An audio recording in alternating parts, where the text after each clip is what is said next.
Good evening. Thank you, Sean. It's truly special for me to be up here with you. Our friendship dates back to our childhood, and then I had the incredible honor to produce your dad for many years. We're both very blessed, very lucky men. I'd first like to thank Ken Agard, the Sports Video Hall of Fame Committee, the Sports Broadcasting Hall of Fame, and all the men and women of SVG who do such great work for our industry. Ken, Jason,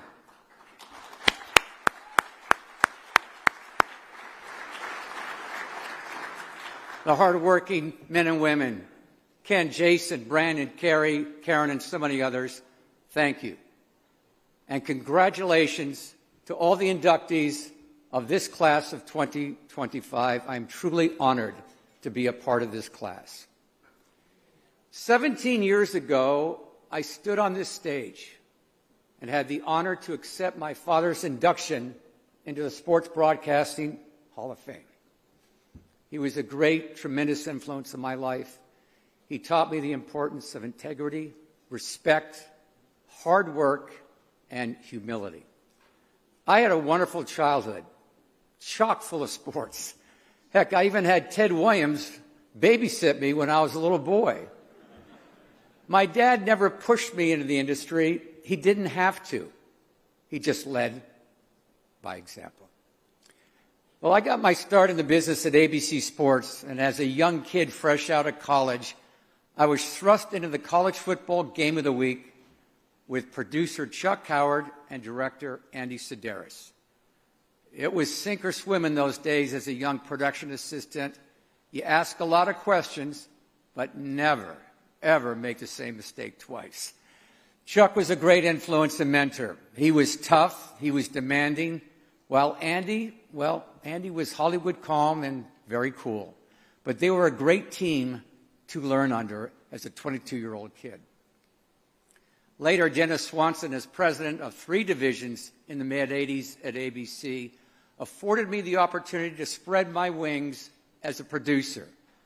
And Denny Lohan handed me the reins to oversee ABC's Wide World of Sports. I'm grateful to you both.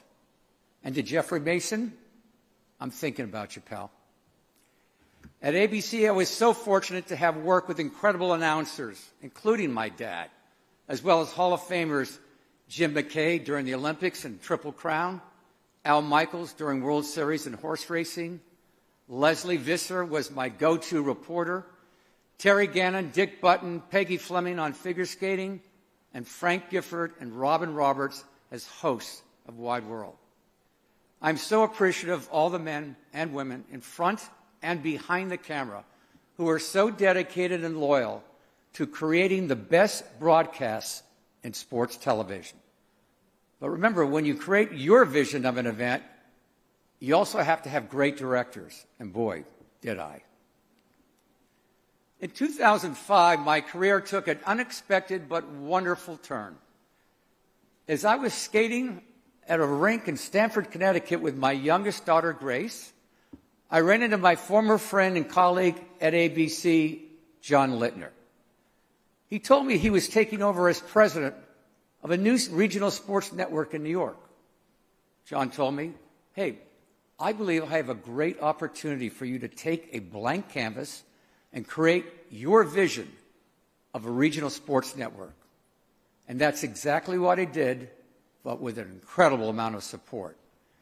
It was a big challenge, starting a network from ground up, working alongside an amazing group of individuals over the years, headed by my dear friend Fred Wilpon, John, and Steve Rabb. What an amazing experience. But it was Fred and Steve that let us build a network that set the standard for excellence. Our goal at SNY was always to bring a national sensibility to a regional sports network. It was a dynamic family atmosphere where we work with great partners, the Mets, Jets, UConn basketball, and the Big East. I built lifetime friendships with the players, coaches, and management.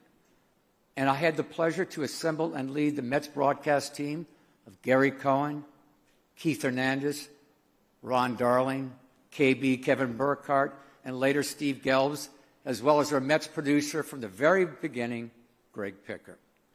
What an honor to work with the men and women at SNY who brought their dedication and experience to make our goals a reality in studio, operations, engineering, and graphics. But now, my Hall of Fame family. My wife of 46 years, Karen, thank you for your love, loyalty, dedication, and being my best friend. To my 3 beautiful and wildly talented daughters, Taylor, Katie, and Grace, I'm just so proud to be your dad. I'm also blessed with 2 wonderful son-in-laws, Luke Carlson and Eric Pridham. They're great husbands and great fathers. And to my 4 incredibly beautiful grandchildren, Nora, John, Chase, and our newest, little Josie. I want to thank my sister and my brother Trevor for all your love and support. And to my mother, who wanted to make the trek down here today, but she wasn't feeling so great, but she's 101 years young.